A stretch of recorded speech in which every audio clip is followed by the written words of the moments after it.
બનાસકાંઠાના કાંકરેજના થરામાં ખાતર માટે ખેડૂતોએ લાઈનો લગાવી યુરિયા ખાતર માટે વહેલી સવારથી જ ખેડૂતો કેન્દ્ર ઉપર પહોંચ્યા। એમનો આરોપ છે કે 3 દિવસથી ખાતર માટે ધક્કા ખાઈ રહ્યા છે। વાવણી કર્યા બાદ ખેડૂતોને યુરિયા ખાતરની તાતી જરૂરિયાત છે। રાયડો, ઈસબગુલ અને બટાકાનું વાવેતર તો થયું, પરંતુ હાલ ખાતર ન મળતા ખેડૂતો કતારમાં ઊભા રહેવા મજબૂર બન્યા છે। થરા ગામની અંદરમાં ખાતર મળતું નથી અને 6-7 વાગ્યાથી અમે ઊભા રહીએ છીએ લાઈનમાં, અને લાઈન ઘણી મોટી હોય છે, 1000-1500ની સંખ્યામાં હોય છે, અને ખાતર માટે 15-1 દિવસથી અમે ફરી રહ્યા છીએ, 15-12 દિવસથી, અને ખાતર હજી સુધી મળતું નથી। 3 દિવસથી મળતું નથી। અમે ખાતર ધક્કા ખાઈએ છીએ।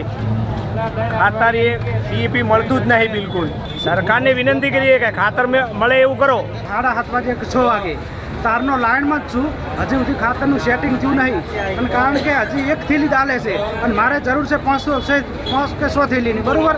અને કારણ કે ખાતર ના નાખો ને તો ખેતીનું ઉત્પાદન એકદમ ડાઉન થતું રહે, અમારે નિષ્ફળ જાય ખર્ચો કરેલો, બરાબર ને। ખેડૂતને પૂરું ખાતર મળે તો પૂરું ઉત્પાદન થાય, તો કદાચ માર્કેટમાં સસ્તા ભાવથી અમે આપીએ, બરાબર, કારણ કે અમારે ખાવા જોગું જ નહીં હોતું, માર્કેટમાં ચાઈ લાવો કહો।